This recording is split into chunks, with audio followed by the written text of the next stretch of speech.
సత్యాన్వేషకులకందరికీ మరోసారి ఈ సుప్రభాత వేళ సకల దైవాశీర్వాదాలు మెండుగా కలగాలని మనసారా ఆశీర్వదిస్తూ నేటి మన ధ్యానము కొరకు పరిశుద్ధ బైబిల్ గ్రంథములోని క్రొత్త నిబంధన విభాగము ఎఫెసీ పత్రిక 5వ అధ్యాయము 22వ వచనాన్ని చదువుతున్నాను. ప్రియమిత్రులారా, చిత్తగించండి. స్త్రీలారా, ప్రభువునకు వలె మీ సొంత పురుషులకు లోబడి ఉండుడి. ప్రభునందు నాకు అత్యంత ప్రియులారా, దేవుని వెదుకుచున్నటువంటి యథార్థవంతులారా, మీకందరికీ మరోసారి శుభాశీస్సులు. చదవబడినటువంటి ఈ లేఖన భాగంలో కుటుంబ విలువలను గూర్చి, కుటుంబములో స్త్రీ యొక్క పురుషుని యొక్క బాధ్యతలను గూర్చి, విధులను గూర్చి, అంతస్తులను గూర్చి, స్థాయి భేదములను గూర్చి, విద్యుక్త ధర్మములను గూర్చి వ్రాయబడింది. ప్రప్రథమముగా మనము జ్ఞాపకం చేసుకోవలసిన విషయం ఏమిటంటే, మానవ సమాజములో కుటుంబము అనే దానిని స్థాపించిన వాడు ఈ బైబిల్ వ్రాసిన దేవుడే.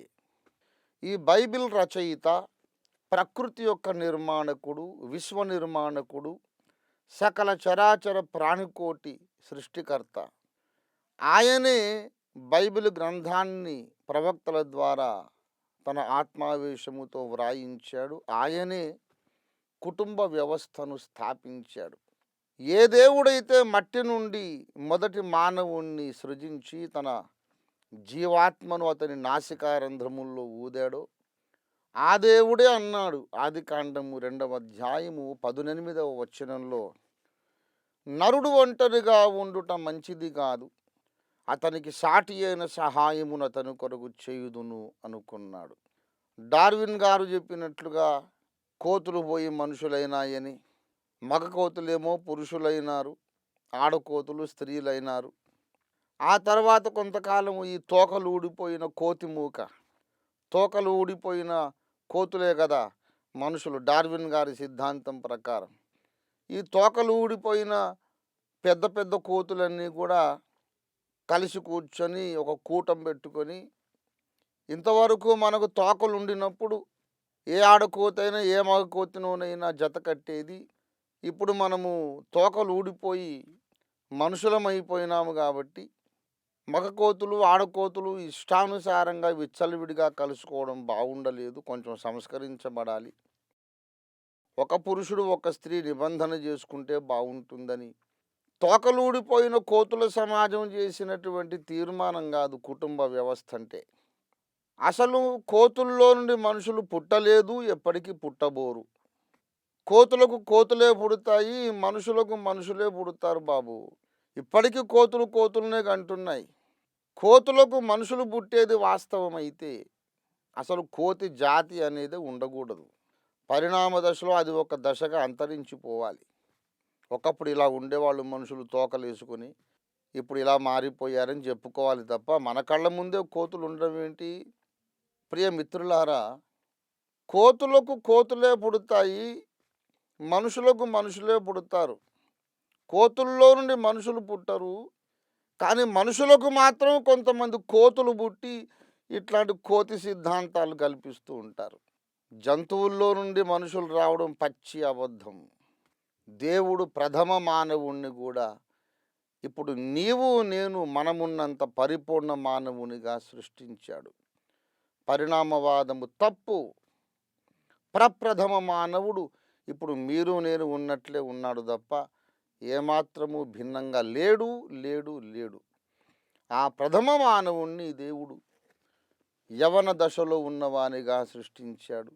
ఆ తర్వాత అన్నాడు, కొంతకాలం ఆ ఆది మానవుడైన ఆదాము ఒక్కడే ఉన్నాడు, అతనికి భార్య లేదు, వేరొక పురుషుడు లేడు, భావాలు పంచుకోవడానికి సహజీవనం చేయడానికి ఇంకో మానవుడే లేడు, స్త్రీ లేదు, పురుషుడు లేడు. అలాంటి పరిస్థితిలో దేవదేవుడు అన్నాడు, నరుడు ఒంటరిగా ఉండుట మంచిది కాదని ఆ దేవుడు భావించి అతనికి తోడుగా మరొక పురుషుణ్ణి సృష్టించలేదు, కానీ ఒక స్త్రీని దేవుడు నిర్మించాడు. ఇది దేవుని యొక్క పర్ఫెక్ట్ డిజైనింగ్ అండ్ ప్లానింగ్. దేవుని ప్రణాళిక, దేవుని ప్రత్యేక సంకల్పముతో మానవ జాతిని ఆయన స్త్రీలుగాను పురుషులుగాను 2 విధముల మనుష్యులుగా ఆయన సృష్టించాడు. ఇక్కడ ఒక ప్రత్యేకమైన విషయాన్ని మనం గమనించాలి. కుటుంబము అనే దానిని దేవుడే స్థాపించాడు గనుక, ఈ కుటుంబ జీవితాన్ని ఏ విధంగా నడిపించాలి, ఏ విధంగా ముందుకు కొనసాగించాలి, ఏ విధంగా నిర్వహించాలి, ఈ కుటుంబ వ్యవస్థలో ఎవరి బాధ్యతలేమిటి, ఎవరి విధులేమిటి, ఎవరు పరిపాలించాలి, ఎవరు లోబడాలి, ఎవరు నడిపించాలి, ఎవరు వెనక నడవాలి అనే విషయాన్ని నిర్ణయించడానికి అధికారం ఆయనకొక్కడికే ఉంది. ఒకవేళ దేవుడు అనేవాడు లేడనుకోండి, దేవుడు ఒకవేళ లేకపోతే ఏకకణాంగ జీవి పరిణామము చెంది చెంది మనిషి అయ్యి అనుకోకుండా యాక్సిడెంటల్గా ఇలాగ ఈ విశ్వము, ఈ ప్రకృతి, ఈ మానవ జాతి ఉత్పత్తి అయిపోయింది అనుకోండి, అప్పుడు పైన అధికారి ఎవరు ఉండరు. అప్పుడు మానవ సమాజంలోని పెద్దలే సమావేశమై చర్చించుకొని సమాలోచనలు చేసి మంచి చెడులు ఆలోచించి ఎవరు ఎలా ఉంటే మంచిదని మనకు మనమే నిర్ణయించుకోవచ్చు. కానీ అలా జరగలేదు కదా. ఈ ప్రకృతి, ఈ విశ్వము, ఈ లోకము, మానవ జాతి యాదృచ్ఛికంగా సంభవించలేదు. దేవుడు పర్ఫెక్ట్గా ప్లాన్ చేసి మరీ సృష్టించాడు. గనుక మానవ జాతిని దేవుడే సృష్టించాడు. కుటుంబము అనే వ్యవస్థను దేవుడే సృష్టించాడు గనుక ఎవరి స్థానం ఏమిటో దేవుడే చెబుతున్నాడు. ఆ ప్రకారం పురుషులైనా స్త్రీలైనా ఉండవలసిందే. ఇక్కడ దేవుడు చెబుతున్నాడు, స్త్రీలారా ప్రభువునకు వలె మీ సొంత పురుషులకు లోబడి ఉండుడి. స్త్రీలు లోబడి ఉండాలి అనే మాట బైబిల్లో మాత్రమే కాదు, మన సనాతన భారతీయ సాంప్రదాయంలో కూడా చెప్పబడింది. స్త్రీకి పతియే ప్రత్యక్ష దైవము అని మన పెద్దలు చెప్పారు. ప్రత్యక్ష దైవము అంటే కనబడే దేవుడు. అక్షము అంటే కన్ను. అక్షమునకు ఎదురుగుండా వచ్చిన దేవుడు, కంటికి ఎదురుగుండా వచ్చినటువంటి దేవుడు అన్నమాట. ఆడవాళ్ళు ఏమనుకోవాలంటే అసలు దేవుడు ఎక్కడున్నాడో తెలియదు. ఈ సూర్య చంద్ర నక్షత్రాది గ్రహమండలములను, ఖగోళ మండలాలను, పంచభూతాత్మక సృష్టిని, ఈ ప్రపంచాన్ని చేసిన వాడు ఎక్కడున్నాడో అసలు దేవుడు నాకు కనిపించడు. కానీ నా మెళ్ళో 3 ముళ్ళు వేసి లేక నాతో నిబంధన చేసి నన్ను పెళ్లి చేసుకొని అతనింట్లో నన్ను చేర్చుకున్నాడు. చూశారు ఈ పురుషుడు.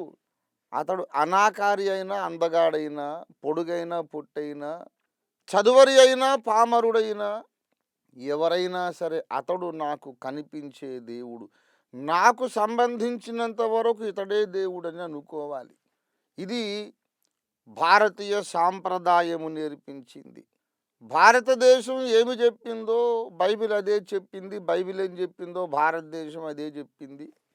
ప్రధానమైన ఏ నియమములలోనూ, నీతి సూత్రములలోనూ, పాప క్షమాపణార్థమైనటువంటి కర్మకాండలోను బైబిలుకు, భారతీయ సనాతన సాంప్రదాయానికి ఎలాంటి వ్యత్యాసము లేదు, వైరుధ్యము లేదు. ప్రియులారా, గమనించి చూసినట్లయితే ఒక నాణెమునకు ఒక పక్క బైబిలు, అవతల ప్రక్క భారతీయత. అందుకే నేను భారతీయ క్రైస్తవుడను, ఐఎమ్ ఎన్ ఇండియన్ క్రిస్టియన్ అని చెప్పుకోవడానికి ఎంతగానో అతిశయిస్తూ ఉన్నాను. నేను క్రైస్తవుడను, అంత మాత్రాన భారతీయుణ్ణి కాకపోలేదు, దేశాభిమానిని కాకపోలేదు, దేశభక్తుడను కాకుండా పోను. నేను దేశభక్తుడనండి. అసలు సిసలైన కరడు కట్టిన దేశభక్తుడను నేను. అందుకే ఎంతగానో గర్విస్తూ ఉన్నాను. బైబిల్లో ఉన్న విషయాలన్నీ భారతీయ సాంప్రదాయంలో చెప్పబడ్డాయి. స్త్రీలు భర్తకు లోబడాలి అట. ఎలా లోబడాలంటే ప్రభువుకు లోబడినట్లు. నా ఇంట్లో వచ్చి దేవుడే ఉన్నాడు అనుకోండి, స్త్రీ అనుకోవాలి నాతో పాటు నా ఇంట్లో ఆ భగవంతుడే ఉంటున్నాడు అనుకోండి, అప్పుడు నేను ఎలా లోబడతానో ఆ విధంగా నా భర్తకు లోబడాలి. దేవుడే చెబితే ఎలా వింటానో నా భర్త మాట అలా వినాలి. అది ఏ విషయమైనా కానీ, ఆర్థిక విషయాలు కానీ, కుటుంబ పరిపాలన కానీ, శారీరక సంబంధాలు కానీ, let it be anything. When the husband says something, that should be God's word for the wife. ఇది బైబిల్ చెప్పింది, భారతదేశం కూడా అదే చెప్పింది. కానీ ఒక విషయం గమనించాలి, భర్తలందరికీ ఇంతటి విధేయత భార్యలు చూపిస్తే అది కూడా ఒకవేళ ప్రమాదకరమేమో. ఆడవాళ్ళు అనుమానించి నిఘా వేసి, ఆడవాళ్ళు అస్తమానం సాధించి ఎక్కడికి వెళ్ళావు, ఎందుకు లేట్ వచ్చావు, ఎవరితో మాట్లాడుతున్నావు, ఎవరికి ఫోన్లు చేస్తున్నావు అని నిఘా వేసి వేధించుకు తింటేనే ఇన్ని వేల మంది ఎక్స్ట్రా కరిక్యులర్ అఫైర్స్ యాక్టివిటీస్, సాధారణ వివాహ సంబంధాలు కాకుండా కొన్ని ప్రక్క వాయిద్యాలు కూడా పెట్టుకున్నారు చాలామంది పురుషులు. ఈ మాటలు చెబుతున్న నేను, వింటున్న మీరు పెట్టుకోలేదు అనుకోండి, కానీ చాలామంది అయితే ప్రక్క వాయిద్యాలు, సైడ్ ఆర్కెస్ట్రాలు పెట్టుకున్నారు కదా. మరి అనుమానించి వేధించి సాధిస్తుంటేనే ఇలాగ చేస్తున్నారు మగవాళ్ళు. మొత్తం దేవుణ్ణి నమ్మినట్టు ఆడవాళ్ళు పురుషుణ్ణి నమ్మి వదిలేస్తే వాడు ఊరుకుంటాడా చిందులు పెట్టకుండా? అమ్మ బాబోయ్, మగవాళ్లను ఎప్పటికీ నమ్మొద్దు అక్కయ్య, మనం ఒక కన్ను వేసి ఉంచాలని స్త్రీల కూటంలో, మహిళా సమాజంలో చెప్పుకుంటూ ఉంటారు. ప్రియ మిత్రులారా, పురుషులందరూ దేవుని వలె పరిపూర్ణులా, పరిశుద్ధులా, ప్రేమమూర్తులా, యథార్థవంతులా చెప్పండి. ఏది ఏమైనా పురుషుడికి మాత్రం స్త్రీ లోబడి ఉండాలి అనేది మాత్రం విధాయకము. పురుషులు కూడా అందుకు యోగ్యులుగా ఉండాలనుకోండి, అది వేరే విషయం. వాళ్ళకి ఇంకొకసారి చెప్తాను. ఈ రోజుల్లో స్త్రీ లోబడి ఉండాలి అని చెప్పేది ఒక పెద్ద చెడ్డ మాటలాగా, ఏదో దేశద్రోహకరమైనటువంటి సిద్ధాంతంలాగా వినబడుతుంది చాలామందికి. స్త్రీలు లోబడి ఎందుకు ఉండాలండి? ఇదంతా పురుషాధిక్య సమాజం, పురుషాహంభావపూరితమైనటువంటి సిద్ధాంతాలు కల్పించి ఆడవాళ్లను చెప్పు కింద అణిచి పెట్టడానికి, పురుషుడు తన అహంకారాన్ని సంతృప్తిపరుచుకోవడానికి, ఆడవాళ్ళని అణిచివేయడానికి పుట్టించిన సిద్ధాంతాలు తప్ప ఎందుకని లోబడాలి? వాడి గొప్ప ఏంటి, ఎందుకు లోబడాలి అని ఈ రోజుల్లో కొంతమంది స్త్రీవాద ఉద్యమకారిణులు బయలుదేరారు. నేను ఎరిగిన ఒక మహిళా మండలి ఉంది, మహిళా సమాజం ఉంది. దాని అధ్యక్షురాలు స్త్రీల హక్కుల కొరకు పోరాడే ఒక ఉద్యమకారిణి. ఆమె చెప్తూ ఉండేది, ఎందుకు మగవాళ్ళు అప్పర్ హ్యాండ్ కలిగి ఉండాలి, పై చేయి కలిగి ఉండాలి, వాళ్ళెందుకు ఏలాలి, పరిపాలించాలి, మనం ఎందుకు లోబడాలి? ఆడ మగ ఎక్కువ తక్కువ ఏమీ లేదు, అందరూ సమానమే. మగజాతి జులుం నశించాలి, పురుషాహంభావం నశించాలి, ఆడవాళ్ళ యొక్క ఆత్మ గౌరవం వర్ధిల్లాలి అని నినాదాలు ఇస్తుంటే ఒక యవనస్తురాలు ఆమె యొక్క ఉపన్యాసాలు విని ముగ్ధురాలై, ప్రభావితురాలై, ఆమెకు అభిమానిగా మారి ఆ మహిళా సమాజంలో సభ్యురాలిగా చేరింది. తర్వాత కొంతకాలానికి రాకపోకలు ఎక్కువైపోయి, పరిచయాలు ఎక్కువైపోయి ఆ మహిళా మండలి అధ్యక్షురాలి కొడుకుతో ఈ అమ్మాయి ప్రేమలో పడింది. తర్వాత వివాహము జరిగింది. వివాహమైన మొదటి రాత్రి ఈ అమ్మాయి తన భర్త గారితో చెప్పింది, పురుషాహంకారం నశించాలి, ఆడవాళ్ళ ఆత్మగౌరవం వర్ధిల్లాలి, నువ్వు గొప్ప లేదు, నేనేం తక్కువ కాదు, నేనే చెబుతాను, నువ్వే లోబడాలి, ఎక్కువ ఆశలు పెట్టుకోకు, జాగ్రత్త అని వార్నింగ్ ఇచ్చింది పెళ్లి రాత్రే. అప్పుడు ఈ కొడుకు వెళ్ళి అమ్మకు చెప్పాడు, అమ్మ నీ కోడలేదో దారుణంగా మాట్లాడుతుంది, నేనేమి ఆమె మీద అధికారం చేయకూడదట, ఆజ్ఞాపించకూడదట, ఏది చెప్పకూడదట, ఆమె నాతో సమానమట అని ఈ పెళ్ళి కొడుకు వెళ్ళి అమ్మకు విన్నవించుకున్నాడు. అప్పుడు అత్తగారి హోదాలో మహిళా మండలి అధ్యక్షురాలు కొత్త బోధ మొదలుపెట్టింది. అమ్మాయి, ఆడదానికి కొంచెం అణుకు ఉంటే అందంగా ఉంటుందమ్మా, స్త్రీకి కాస్త వినయం అవసరం అమ్మా, భర్తకు లోబడితేనే నీకు సమాజంలో గౌరవం అని కొత్త బోధ ఎత్తుకుంది. ఏంటత్తగారు, మహిళా మండలిలో ఆ బోధ చేశారు, మన ఇంట్లోనేమో ఈ బోధ చేస్తున్నారు.